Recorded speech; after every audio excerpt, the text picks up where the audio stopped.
Ladies and gentlemen, it is my pleasure to welcome you back to the Champions Chess Tour finale here in Toronto, Canada. $500,000 worth in prizes, and we are down to our final four. This is day one of two of the semifinal, after which we will play 2 days of a final match, and it is Magnus Carlsen versus Fabiano Caruana and Wesley So versus Nodirbek Abdusattorov, the youngster, the 2021 World Rapid Champion, and he is from Uzbekistan. Also, this was a really special day because today on the panel, if you watch the live stream, I technically got an opportunity to interview and meet Magnus Carlsen for the first time. And it's really special to me. Before I jump into the games today, I will be showing you both matches. I do just want to share that I really got into this whole YouTube thing kind of by accident. I was a chess teacher first until the world shut down, and I just pushed all of that same passion and energy for the game and excitement about all the top players and all the top tournaments here. And I'm really happy that I've managed to make this a career, and now there's a book out, and I'm just, I'm going to different cities all over the world and meeting chess fans, and it's incredible how much the game has grown. But I've never stopped being a fan. I've never stopped being a spectator. And having an opportunity to interview Magnus after obviously covering so many of his games, which all of you enjoy watching as well, was really special. I don't get starstruck very often. I don't get nervous around famous people very often. I've met a lot of famous people over the last few years. That's not like a flex. Just I find myself at events with big streamers or athletes who are playing chess, and I've never been that nervous to ask somebody a question. So it was really special, and it means a lot. And that was kind of my, my fanboy moment. And I do just want to say I'm not too different from all of you. If you saw Magnus or you saw me, you might get nervous. And I was pretty nervous. That was pretty cool. So hopefully I have a chance to talk to him again a little bit more casually. Maybe we'll play a game. Maybe he'll sign my book and I'll give it, to one of you. Yeah, let's jump into the matches. Best of four. Just really special. I don't know, just felt warm and fuzzy. It was cool. It was super cool. Wesley So, you remember when IShowSpeed met Ronaldo? It wasn't as exaggerated, but it was kind of like that. Wesley So, Nodirbek Abdusattorov, best of four. Fabiano Caruana versus Magnus Carlsen, best of four. It's day one. Nobody's going home, but somebody will have the lead. Wesley begins with e4. Nodirbek plays e5. We have a classical Spanish with a6 and knight f6. And then we have d3, which is a little bit of a sideline. Normally, White plays c3, h3, and then plays for d4. Here we have a very, very delayed version of that. And now White plays d4, and we get this big central tension. It is actually Nodirbek who decides, I don't like Wesley's approach. I'm going to play aggressively. Now, at some point, something's got to give. There's just not a position where all of this can survive. Something's going to have to explode, and it does. Wesley tries to attack Nodirbek's bishop. He brings it backward. Now we have knight takes on e5. Takes, and takes. Nobody has a horse. It's just bishops. White is going after the e4 pawn. Nodirbek is defending it. Now, very nice position from Wesley, although he is down about 3 minutes. And now we trade the rooks, and a couple moves later, we trade another pair of rooks. And it is Wesley who is, for a very brief moment, down a pawn. He has 6 pawns, and Nodirbek has 7. But these pawns are very weak, and the king is a little bit weak. So probably at some point, yeah, and there you go. And he's going to win that pawn as well. So, but bishop takes h4. All right, well, okay, actually. As it turns out, he never really truly wins the pawn back, and Nodirbek is just a clean pawn up. But it's very difficult to win this endgame because, like I said, doubled isolated e-pawn is going to be, that counts as a pawn, right, in an endgame. So this one is headed for a draw. But as you know, as being veteran viewers of my recaps, that means that if I'm not ending the game yet, something probably happened. Well, there was a lot of shuffling.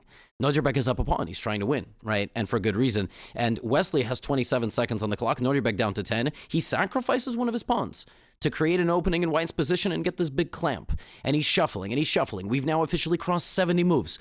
But something's going to give. Who's going to lose? Who's going to lose their nerves first? We have a lot of maneuvering. Nobody's got a weakness. Nodirbek is looking. Oh, Nodirbek sacrificed a second pawn to get in with his king. Oh, this is a big moment. Is Wesley So going to be able to defend himself? He cuts off the king. We're past 80 moves. a4. King c3. Oh, my goodness. Is he going to win the pawns? Okay, we have to make a draw. Finally, Nodirbek bails out. I lied to you. A draw. Oh. Nodirbek overpresses a bishop endgame to start this recap. a6, you cannot take because the pawn sneaks through. But if this Suddenly, this pawn is a major asset. Bishop d4 is a winning idea. Bishop g5 is a winning idea. And this one goes 97 moves and ends with Nodirbek losing some type of material. Tragic. The World Rapid Champion overpressing, overconfident, frankly, which is nuts because Wesley So has probably been the best player in the event so far. Magnus, very, very close, if not tied, for it. Well, now Nodirbek has to fight back. He's got the white pieces. He allows a Nimso Indian. He's clearly shown very good preparation. Yesterday, he put Fabiano Caruana under all sorts of pressure. Trades, gives away the dark squared bishop, and we get a position where he's just going to put pressure on Wesley with his knight and his queen, develops his bishop, castles, and has the following position. Knight d7, queen c2. And now what Wesley wants to accomplish here is it's a little bit difficult for him to find a home for all of these pieces comfortably. So what Wesley wants to do is he wants to go boink, boink, put the knight there where it controls the center, the bishop controls the diagonal, and this bishop can get out. The second Wesley goes back, Nodirbek plants the knight on e5, and then he gallops that way with his other knight, and then he plants this pawn on f4. And now Nodirbek has a nice-looking position. That is exactly what you want if you don't have a dark squared bishop. You mobilize your structure. You start moving confidently toward your opponent. Another pawn now goes to a dark square. He has 6 out of 7 of his pawns on the dark squares. That's because he doesn't have a dark squared bishop. a5 taking a little bit of space. Bishop d6. And the knight jumps into e4. Wesley looking to potentially give a pawn back to the youngster to plug the center. Now, bishop takes e4. Bishop takes e5. When the dust is settling, Nodirbek has an opportunity to simply win a pawn. And he does. And he does. Black has 6 pawns, and white has 7. Second game in a row. c5. Hits the knight. And now Nodirbek uses his space advantage and finds the absolutely classy e6. The idea of e6 is something you are going to see in a moment, but the point is to plug the black position, block these pieces, and pry open the king. You step away for a second. You could have taken on f7, by the way. You could have taken on f7 and then come back, but instead he does it this way, and then he sacrifices his f-pawn to open up black's king. That was the idea. Me personally, I think I would have taken on f7 first. I like the prospect of the king standing here, but Nodirbek does it this way. They're both good. Rook f8, rook d1. He's not trading the queens. The attack is continuing, but Wesley So, one of the most capable defensive players in the event. Oh my goodness, it is very close. Rook d8. Prying the rook away from the defense of the one on f7. We're both below 30 seconds. Rook d8, queen f7, and in the skirmish, rook back to d7. Nodirbek Abdusattorov finds the only winning move, and he sacrifices the queen! Queen takes d7, the pawn sneaks through. There is absolutely no way to stop it. There is absolutely no way for Wesley to get to the white king. Ooh, what a comeback. That is a gangster way to go out. Queen d7, f7, an attacking game from start to finish. They trade blows with the white pieces, and we move to the third rapid game. Wesley looking to get a little bit of revenge. We see the same thing we saw in the first game, bishop to e7. Okay, this time Wesley doesn't play d3. This time Wesley plays rook e1, and we have b5 and d6. This is a classical line. d6 a little bit early. Black could have played castles right away, which is normally what black does if black is trying to play the marshal, which is the immediate d5. But by committing this, Wesley fires away on the queen side with a4. Rook b8, takes, and now Wesley's trying to play for d4, and he has a very pleasant position. The center promptly gets locked. The knight jumps into white's position. White has a strong central post. He also has a much better rook on the queen side. Black will look to activate with the c-pawn or potentially the f-pawn in the future, but the c-pawn for sure. The bishop goes to f5. The knight goes to b4. Now, I really like what Nodirbek does in this position. You're going to notice, will slowly team up the queen and the bishop and have this very powerful diagonal over here. And that is exactly what happens with the move c5. And it's a very tense moment in this game. Very tense moment. Center's about to explode. We might have a mass liquidation. DC, bishop c5. The pawn on f2 is hanging, but it's nothing special because knight takes e4. Now, if you do the math in this position, white can play bishop takes, pawn takes, queen takes, and actually end up with an extra pawn. The drawback of this is after rook a8 or even rook d8, the first rank is really weak. And the other drawback is that not only is the first rank weak, your pawns are very weak. Black's knight is too powerful, so black is getting compensation in this game. Okay? Normally in life, when you're compensating for something, it's by getting a big vehicle because other things are small in your life. And that's okay, or not, I don't know. But I'm not here to insult you unless it's about your chess moves. Now, in this case, compensation is actually not so bad. You don't have a pawn, but you have very active pieces that your opponent will likely end up having to give you the pawn back, and then at least you will not be worse. Well, in this game, after that, bishop d2 was actually the move that Wesley played. He did not take, and then he got rid of the knight because he thought the knight was very unpleasant, and then he started building up on the dark squares and getting his king out of one pin into the other. Nodirbek, meanwhile, queen b7. Both guys are now at 3 minutes. The position is very, very tense. Nothing is guaranteed yet unless, of course, you start trading all the pieces. Queen b6, rook d1, and we have rook e8, bishop takes, pawn takes, and now Wesley allows queen f2, which is crazy. Walks his king out to h3. The position is equal, but it's very, very brave. Queen b2. Wesley does not believe that he's in a lot of danger here. He doesn't think so because he's got moves like rook d7 and he has moves like e6, which is a problem because it's very difficult. If black plays rook e8, he loses to rook d8 mate. If black plays queen e6, he loses to rook a7. He would queen trade first and then rook a7. But in this position, Nodirbek finds the cold-blooded bishop c5 with the idea that after pawn takes with a fork, you sack the queen, and if the queen gets taken, you take their queen. That's crazy. Look at this. This is a cold shower for Wesley So's attack, who promptly grabs the queen and now has to defend this endgame. Rook c4. Nodirbek is a pawn up. It's probably a draw if you are Stockfish, but this is a pretty tricky position, and the guy with 2 pawns should always play on against the guy with 1 pawn. If you simplify the math, what will happen is black will end up with an extra pawn that white will probably have to sacrifice his knight for, and we will get rook and bishop versus rook, which is still a draw. But it's tricky, especially with low time. And now Nodirbek is going to go to work. Both guys with 30 seconds, 20 seconds now. We're nearing the 10-second mark. A lot of shuffling. You don't want to rush bishop takes knight because it's going to be a theoretically drawn rook endgame, which they can draw in their sleep. These guys have been drawing rook endgames since they were in the womb. Rook a3, rook e4, rook a6 check. And now on the 64th move of the game, Wesley blunders. Apparently, even here, knight b6 was holding because it at least allows white to step forward. But instead of that, Wesley's down 2 pawns. And you're just not going to defend this endgame. All of this is coming. Wesley So resigns. He's down 2-1, and he was unable to win game 4 to force an Armageddon. So Wesley So loses the first set to Nodirbek Abdusattorov. Tomorrow, Wesley So must win a set, and then we might have tie breaks. This is the worst spot Wesley So has been in Toronto. Last year, he won the entire event. This year, he went 6-0 in the round robin stage. This is crazy. And Nodirbek is just a beast. 19 years old from Uzbekistan, became the 2021 World Rapid Champion at the age of 17. Superstar, meeting the president of Uzbekistan. I mean, meeting the government there. They've got academies named after him. He's been gifted a car by the government. It's just incredible stuff. He understands how to be a star. His English is also fantastic, which actually is a really big problem, especially for people who, let's say, are from Eastern Europe, or maybe from South America. There's a police siren outside. They're calling the police because of the beatdown that Nodirbek delivered.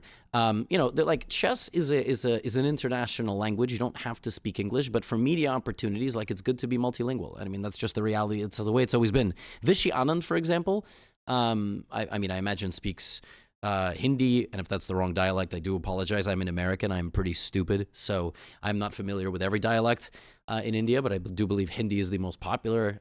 He speaks, obviously, English. Vishy Anand is, like, fluent in Spanish. Like, it's unbelievable. So it's really helpful for media and for these guys to grow, and I love Nodirbek's approach to the game and his stardom, and I wish him nothing but the best. And he leads against Wesley So 1-0. And then there was this match. The stats team at chess.com gave Magnus a 71% chance, I believe, to advance to the finals. If not a 71% chance to win the entire event still, I think it's to advance to the finals. And this is a matchup that's really close in classical. Fabiano has had a better year than everybody in classical chess. That's another siren, which they're sending for the winner of this match, which I will not spoil.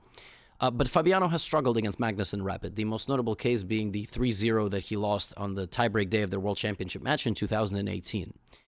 But I think that's a little bit overblown, and I think there is such a thing as momentum in the modern era in 2023, and I think Fabiano's in fantastic form. And this first game, Magnus plays a Spanish playing directly into this variation, Bishop c5, the Arkhangelsk variation, Archangel SK, which is a city in Russia. And there are like, what is going on outside? It's like the 7th siren. It's Canada. There's no crime here. Maybe they're all late for like the maple syrup convention. I'm so tired. Anyway, this is a variation of the Spanish that's more aggressive, where black puts pressure on white's king on the diagonal from c5. And white, meanwhile, plays in this way where we're actually playing in the center, hits against the bishop here. And Fabiano just made a course on this. So Magnus, it's a very interesting thing. Does Magnus have Fabiano's course? Maybe he doesn't want to spoil. We get a very tense game, a big maneuvering type of game. A5, A4, Fabi seizing space on the queen side for Magnus. Magnus, of course, a beast in these closed maneuvering positions. Fabi opens it up. Magnus with a nice and healthy center. Fabiano reroutes his knight to the king side and plays bishop A5, sniping at the white position from multiple angles. Magnus tries to crash through in the center of the board. Bishop takes G6, a possibility, putting a knight on E5 as well. The consequences for black might be dire once the position opens up for these rooks. We have bishop G6, giving up a bishop, but weakening that structure over there. The white knight is trying to get in, and Fabiano is in bad shape, but bishop takes H3, a counterpunch. Apparently a bad move, by the way, but it's a nice-looking move. Queen G2, knight takes E3, queen take... Apparently this is wrong. Apparently white should have went here. Magnus has a winning position if he takes the knight, apparently. For example, Fe rook E3, there are too many weaknesses in the position. Queen G6 is better because, of course, you're getting here, and the pawn very quickly gets escorted. By the way, another police car went by. I mean, this is crazy. Rook D1, bishop C7, and we go to an endgame, which I thought favored Magnus just ever so slightly, but it's a very tense endgame, and very quickly we realize that Magnus only has 30 seconds. I mean, it's queen rook 5, queen rook 5. So what is he going to do? How is he going to find a way to win this? Well, Magnus does something. He starts walking his king to the other side of the board. Look at this. This man's just walking his king. You may be wondering, by the way, why in this position black can't take. It's after the trade, the d pawn's going to go. So you cannot allow this pawn to get to d7, force a piece to go to the back rank, and play very passively. Magnus walks the king to a2, and now total pandemonium breaks loose, as both guys have about 20 or 10 seconds on the clock. And it is chaos. The shuffling begins. All right, we're frozen in time. Magnus plays queen d2, losing the pawn on f3. Oh my goodness. Rook f1 is a winning move here to put the rook and queen here and go for mate. Fabiano doesn't find it. Now, queen c6, losing on the spot to queen b4, apparently, and creating some checkmating possibilities. Instead, Fabiano goes this way. We have a very tense game, shuffling with 15 seconds on the clock. Fabi loses a pawn. Oh my goodness, queen e5. What is happening? Both guys, 10 seconds, 20 seconds. Fabi's up a pawn, but Magnus is pushing both. And now Magnus walks his king to his death. And Magnus needs to lose his queen. So Magnus is a queen down. The pawn can't promote. And Fabi just needs to push his pawns. And what's going to happen is he's going to win the race. So, for example, king c5 to play b6, g5, b6, g4, b7, and now you give a check, and the king has to choose which way he goes, so you take, and it's check. But for some reason, Fabiano, facing this mounting pressure, gives a check and then goes back, and he loses time. He loses time, and apparently now king c2 was a draw, but we're not even going to get into all of that, because Fabi blunders the pawn with check. He forgot it was check. And in the insane scramble, not only does Magnus Carlsen come back to draw this game, he wins! No. Oh my God, no. That is insane. That is insane. How can you ever come back from this? There was M in the evaluation. I'm not saying Fabiano needed to find the M, but Rook F, instead of repeating, apparently Rook F6 is already winning, but apparently here Queen A7 is even better, because after Queen A7, the king has to step in front of the rook, you win this passed pawn, and then you get to win the queen, which is unbelievable. Unbelievable. The point is Queen G4, King D5, you just play Rook F5, and the king has to, and in a scramble, not only does Magnus save the game, he beats Fabiano down a queen. I I think he just really wanted to meet me. I think that's really what he was just like. I just want to get interviewed by Gotham. Oh my. Yeah, brutal. Absolutely brutal stuff. And it didn't get much better in the next game for Fabiano, who now has to win with white. This is a rematch, of course, of their 2018 World Chess Championship. Magnus plays G6, it's a main line, but now instead of taking on C6, Fabiano takes on okay. Normally when white does all of this and delays this for so long, white ends up putting the bishop on F1. But all right, he's trying to go here, takes, right? A4, controlling the space, knight A3, D3, putting a lot of pawns on light squares because he just traded his light squared bishop, right? Normal stuff. You've watched enough of my recaps. You know how to play positional chess. No, you don't. None of us do, but we're just lying to ourselves. And now we have a position, queen, knight, 2 rooks. Typical structure. White doing a nice job controlling the queen side. White doesn't really have an easy way of attacking this pawn. He's going to have to reroute. Queen E2, right? Magnus Carlsen. Typical stuff, right? Fabiano improves his king. Both guys move their H-pawns because they're 2800s. Nobody understands why they do that. And we put the rooks on the center line. We trade some rooks, and there's absolutely nothing here. Fabiano gets absolutely nothing as Magnus completely controls the file, and Magnus just trading all the pieces, and that's the end of the game. Fabiano's going to make a couple of improving moves. Okay, he does. And you'll notice that the eval spiked, like, out of nowhere. Apparently, it didn't like this king f8 thing. It thought that Magnus needed to maybe play a little bit more emphatically. Maybe something like f5 and then put the king on f6. Magnus is not really a guy that likes to overcommit pawn moves until he 100% knows he needs to. And there it is. And now we have this trade. And Fabiano's just going to have to... Wait a minute. What just happened? Wait. Well, apparently the idea was to go here the whole time. And apparently if you play king f6, knight d3 attacking this pawn, after b6, ab, and let's say something like rook to a6, even something ugly like rook b8 is completely fine. And if white tries to play rook a7 to get in, yeah, it's quite unpleasant. I mean, it's probably the best thing that he can do. But maybe Magnus can play rook g8 and g5. You know, if you play like rook c7, for example, I always go rook c8. And it's not so easy to win. I mean, it's an extremely ugly position to defend, which Stockfish is constantly claiming it can defend. But now this is just really bad because after b6, now you can take, give a check, rook d7, and after rook b7, apparently you zigzag and you get to the g6 pawn. And there's just no way for black to defend his back rank. So Magnus is just losing in an endgame, which is nuts. But Fabiano was also just literally up a queen. So if Fabiano cannot win this game, it's going to be chaos. And both guys do not have a huge amount of time. Fabiano hesitant to infiltrate. Magnus starts trading off pawns in the center.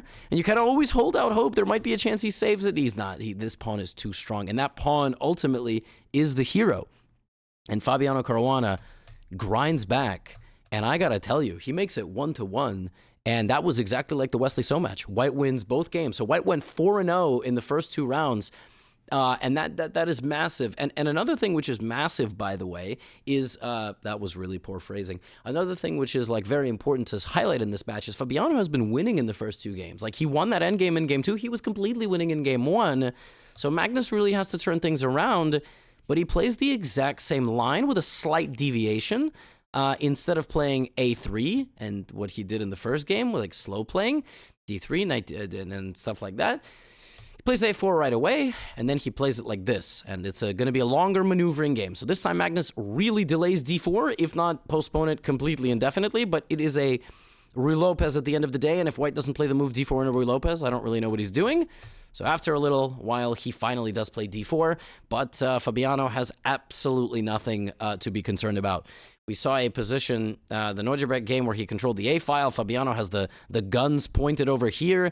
It's not really a whole lot brewing just yet, but the position does look very pleasant, and I have to say, like, if Black wants to create an attack, it feels like he can create an attack basically out of thin air. Knight f4, queen d2, very tense position. Now, look at the, oh, I mean, that's just trading his worst piece, which is not saying much because that piece was actually pretty reasonable, to open up the f-file and get the rook into the game with threats like knight h3, gh, rook f3. Very pleasant position. E takes d4, opening up the center. Now where's that bishop going to go? I got news for you. The only thing the bishop can do is trade for the knight. So you compare the quality of pieces. Fabi has the cannon that way. He controls the entire a-file, and he has the f-file as well. So really pleasant position for Fabiano, who now begins encroaching on all the sides of the board. Computer thinks it's equal, but the computer's a scumbag. And now Fabi's opening up the center, which, by the way, the computer hates. But again, the computer is a scumbag. That is the best human move. Stockfish wants to trade queens. No. DE, queen b4. Pressuring this. Giving up this pawn. Ideas of bishop f2 are in the air. Queen c2, de5. You can't take. You can't take this because now the rook is sniping. Oh, also, that hangs a rook. I only thought about that when the queen was there. Right. Long day. Rook d1. Now you're threatening to take the pawn. Now you're not threatening to take the pawn because, yes, there you go. Queen d2. Wait. What about the pawn? Magnus just lost the pawn on e4. What? Queen c4. He goes back. Knight f1. Magnus just blundered the game. The knight was defending g4 and f3. Kaboom. Always look for things in front of the king that are only protected by the king. It's completely insane. My friends, Fabiano Caruana steals all of Magnus's pawns. He's up 3 pawns in an endgame. And he just has to convert. We move to 49, move 49, rook c1, and this is coming. Magnus Carlsen resigned. 3 games. Fabiano has been crushing in all 3. He leads 2-1. This is nuts. This is unbelievable. Fabiano has shown up to play. Magnus has not. That really is the reality of the situation. And now we have the final game. The final game of Rapid. If Magnus Carlsen is able to win this game, we will play an Armageddon. Fabiano has white. It is a worst nightmare scenario if you are the guy that has to play for a win. d4 knight f6. And Magnus plays a goofy Nimso. A goofy Nimso because he's got to do something. All right? f3 to try to play e4, grabbing as much central space as possible. Magnus immediately creates imbalance, gives away a center pawn for a flank pawn, loses a tempo on his queen, goes back to d7, and plays in a way that is just uber provocative, but is actually completely fine. Fabiano did not respond in the best way. After knight takes d5, knight d5, and something like this, apparently putting the bishop on c4 is already a huge mistake. Apparently what you're supposed to do with white is develop these 3. Queen there, knight on c3, and bishop on e3 before you develop the bishop, because the bishop is actually a waste of time. It is going to become either a target or your center is going to get attacked before you can hide your king. Now Fabiano has to go here, and Fabi's down 4 minutes. It has not gone his way. Ed, knight d4. Fabiano trying to get rid of some pieces to at least alleviate some pressure, and he does. But Magnus has too much. Magnus has too much. Too much pressure and too many pins. And Fabiano's going to have to bail out somehow. He's going to have to try to maybe get to an endgame. He's defending himself. Rook d7, apparently a mistake. Apparently rook d6 was more accurate. All right? Because rook d7 allowed this. And rather, rook d7 allowed king h1. With knight c2 was the move played in the game. The idea here is that you have e5, which is a counter shot.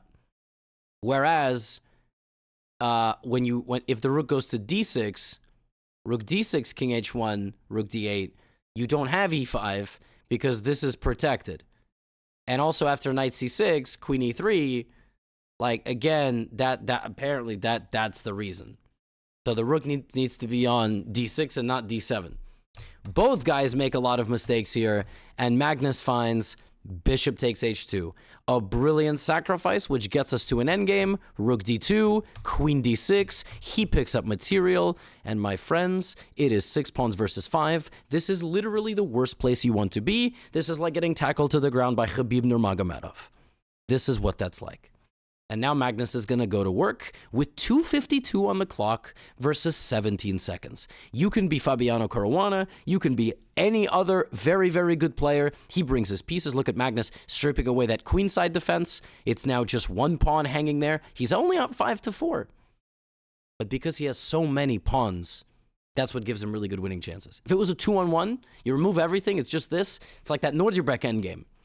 Remember, but this one, in the hands of Magnus, Fabiano with less than a minute on the clock. Look, f5, he's slowly prying apart, creating weaknesses. He repositions the bishop on d5, hitting both pawns, preventing the knight from coming forward. Fabiano has to zip around with his rook, and he gets his rook glued on the edge of the board. Oh, that's uncomfortable.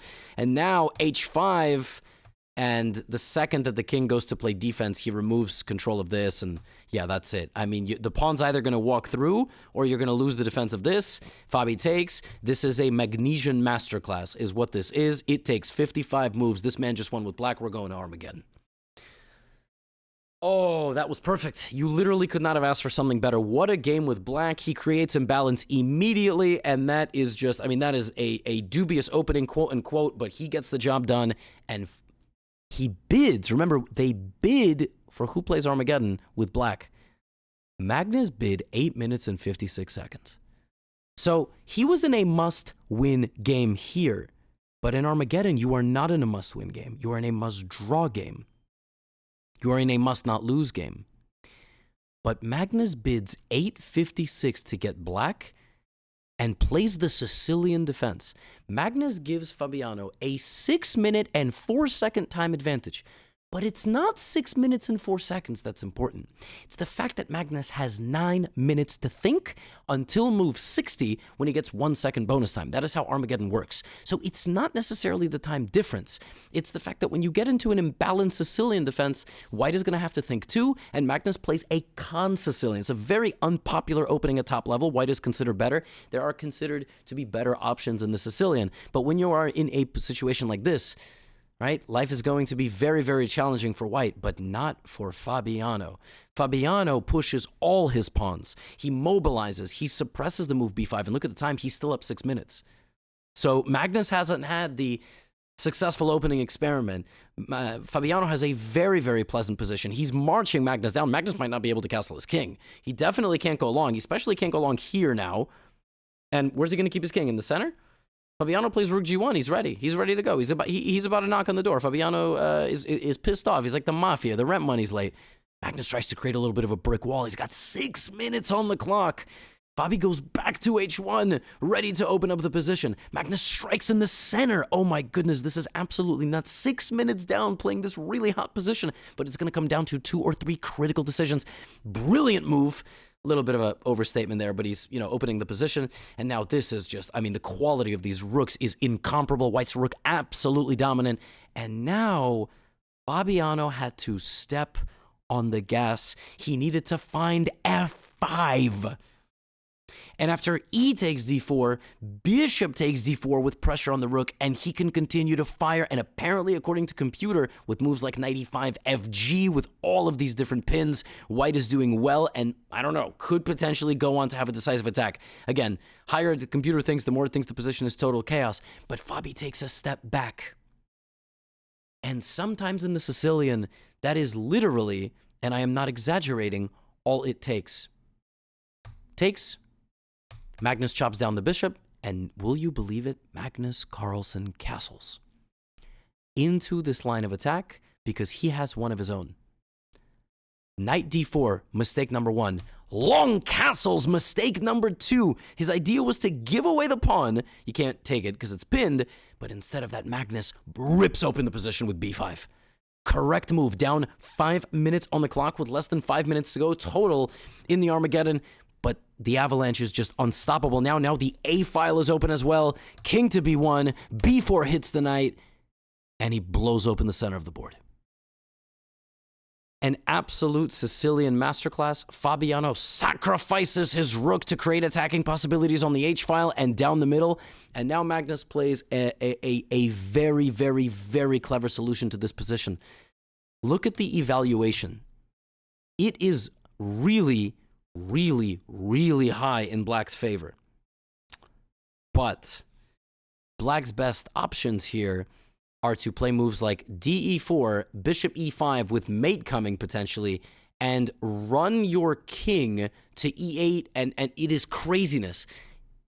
Magnus now pauses and realizes he just has to not lose. So he gives away all of his advantage. All of it with a move that the computer deems a blunder, but the computer doesn't know we're in Armageddon. And after knight to e6 fork, knight f3 is a counter fork, and suddenly it's like the Spider-Man meme where everybody is looking at everybody else. And you know what's going to happen? Magnus gets a forced liquidation. And when the dust settles, he is completely winning because he is up a rook. The best line there, by the way, if you're confused why it was 0, is that the best line is queen to h3. And then bishop f4, knight g7, knight d2, and it is a forced draw. Instead of that, Fabiano Caruana goes down swinging, but unfortunately he is a rook down, and he loses. You could not have asked for a crazier first day of semifinals. The defending champion of this event in Toronto, slightly different event, taken down by the 19-year-old Uzbek superstar phenom, who now leads 1-0. Magnus Carlsen fighting back from 2-1 down to win on-demand Game 4 and win the Armageddon. I'll see you all tomorrow. Get out of here.